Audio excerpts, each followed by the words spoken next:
Panophotographie, un mot que je propose, est en fait un enfant bien entendu de la photographie et qui consiste à dire simplement la photographie d'un tout. Pourquoi d'un tout? Parce qu'en fait, la panophotographie capture tout l'espace en son entier. Vous voyez, nous sommes à l'intérieur d'une sphère où tout a été photographié. J'aime beaucoup cette image. Alors vous avez vu, elle a été animée, elle s'est d'abord chargée, puis maintenant elle est animée. Donc on est dans une sorte, on n'est pas dans une vidéo, on est vraiment dans une image fixe, mais on est en mesure d'interagir avec cette image. Panneau, donc, tout y est effectivement, ce qui justifie donc la racine. Photographie, vous savez tout ce que c'est qu'une photographie, je ne vais pas vous faire l'injure de vous rappeler la chose. Ce que je vois surtout dans cette image, c'est en fait les nerfs optiques et un œil. Je pense que c'est une bonne introduction pour nous dire ce qu'est la panophotographie. On arrive ici en fait dans un très beau projet qui consiste à montrer les grottes de Lascaux. Et on va aller directement, on va aller jusqu'au chevaux chinois, c'est comme ça que s'appelle ce panneau, que j'ai choisi pour que vous puissiez, en fait, le voilà, pour que vous puissiez vous dire en fait que le panorama existe depuis les débuts de l'image. L'image panoramique est quelque chose qui a 20 000 ans dans la culture humaine. Là, je parle de ce, en fait, vous voyez, tout ceci est continu, de sorte que le cadre photographique tel qu'on le connaît, le cadre de l'écran tel que le connaît, sont en fait une sorte de conjecture moderne, une sorte de technologie qui représente notre société actuelle, mais qui n'est pas née dès le départ. Au contraire, l'image est avant tout panoramique, et c'est logique, puisque notre regard l'est lui-même, grâce à notre faculté simplement de nous tourner sur nous-mêmes. De sorte que la technologie, toujours, suivant les facultés humaines, est en mesure de toujours grandir pour se rapprocher de ce dont l'homme est capable. C'est ce que la panophotographie propose par rapport à la photographie, c'est-à-dire d'élargir ce champ visuel. On va voir beaucoup d'exemples, etc. Et tout ceci, pour moi, consiste à vous donner les bases pour arriver en fait à une certaine proposition qui est celle de ma thèse. Le panorama lui-même, l'image panoramique, a aussi des antécédents évidemment en histoire de l'art, etc. Et nous sommes ici sur le musée, le musée national de Taïwan, et je vous présente en fait une toile longue de 5,50 m qui raconte, bien entendu, une histoire. C'est le principe fondamental du panorama, c'est de pouvoir raconter quelque chose aussi dans le temps, pas seulement dans l'espace, c'est-à-dire dans le champ visuel qu'on vous offre, mais également dans le temps, c'est-à-dire que de gauche à droite ou de droite à gauche, il se passe des histoires dans cette grande histoire. Il s'agit donc d'un récit aussi. Ce qu'une photographie plus ou moins réduite offre de moins en moins. Donc il y a vraiment une ouverture non seulement de l'espace, mais aussi une ouverture du temps. Et donc nous voici ici dans un exemple de panophotographie. Alors, il faut savoir que le patrimoine et la photographie sont un couple très uni depuis la naissance de la photographie, dès le départ, ainsi que l'image panoramique.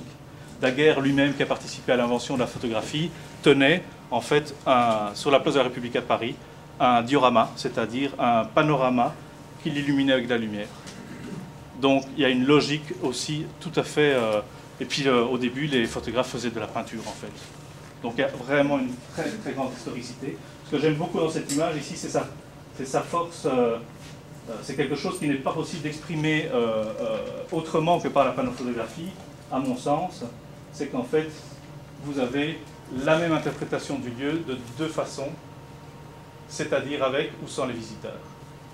Ce qui permet une compréhension du lieu, tout à fait différente.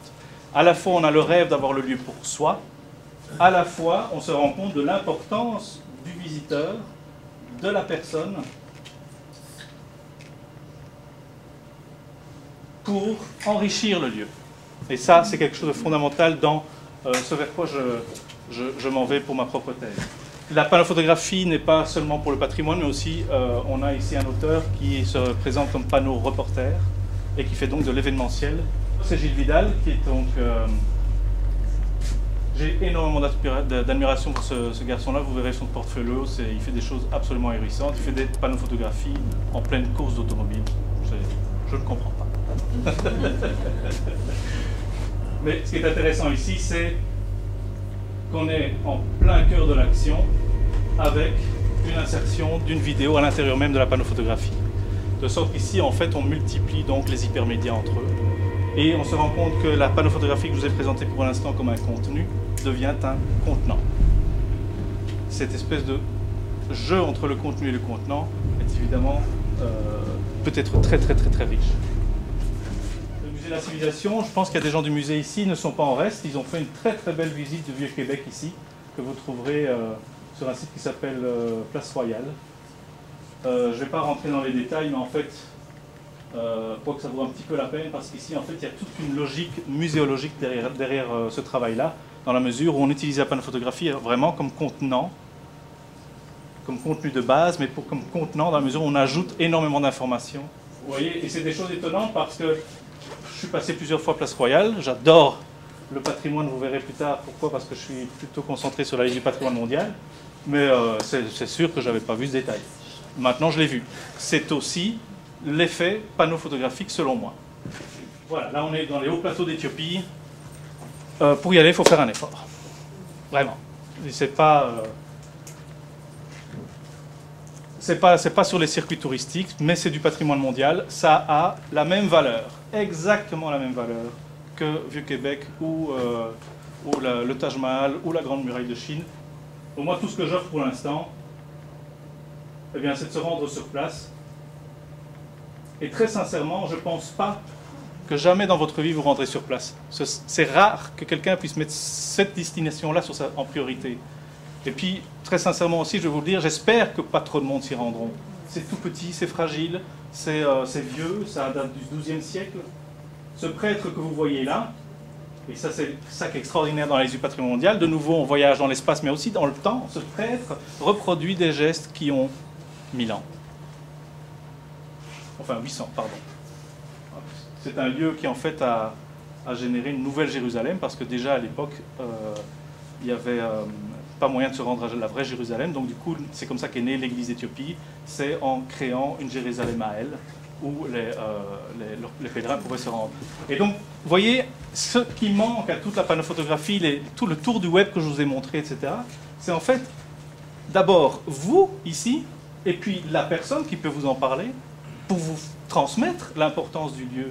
C'est-à-dire que d'abord, on vous apporte l'image, et puis on vous apporte le discours. C'est une communication que j'ai faite dans le planétarium de Denver l'automne dernier, et nous sommes au pied du mont Everest, et c'est une des panneaux-photographies que j'ai eu la chance de faire donc, au Népal. Le mont Everest est ici. Ici, vous avez, je ne sais pas moi, 15% de l'écran. Ça continue comme ça. Hein. Vous voyez la taille? Est-ce que ça ne ressemble pas à un guide, ça? Donc, de l'in situ vers l'ex situ. Apporter le lieu. Et dans un confort pédagogique inégalé. Parce que quand c'est pour aller à cet endroit-là, c'est 7 jours de marche. Et c'est moins 10 la nuit. Il n'y a pas de chauffage. Là, on se serre. Bref, et alors évidemment, la panneau-photographie aussi, dans cet espace qu'elle montre du patrimoine, c'est-à-dire que généralement, ce qu'on voit, c'est ça. Hein. C'est ça le mont Everest dans l'inconscient collectif. Mais en fait, le mont Everest, c'est surtout un glacier ici. Et regardez, on est au pied là. Le camp de base est ici. Le glacier, il n'y a déjà plus de neige ici. Dans 50 ans, en fait, de ce point-là que je n'ai pas choisi au hasard, évidemment, la même panneau-photographie, le glacier sera là-bas derrière. À partir du moment où on peut commencer à comparer deux objets visuels, ou même deux enquêtes, comme de la statistique, on peut comparer dans le temps deux moments, ben on rentre dans l'observation scientifique. Et on rentre dans le discours sûr et certain, et on rentre dans la mesure. D'où on n'est plus uniquement dans les chiffres, dans les mots, dans les cris, on est vraiment dans un document scientifique. C'est là qu'il prend sa scientificité, c'est justement dans la projection dans le futur. Il n'a, à mon avis, qu'une valeur esthétique unique et seule, mais il acquiert une valeur scientifique en étant augmenté dans le temps. Ici, je voudrais citer juste Saint-Exupéry dans Terre des Hommes. Nous n'héritons pas de nos parents, nous empruntons à nos enfants.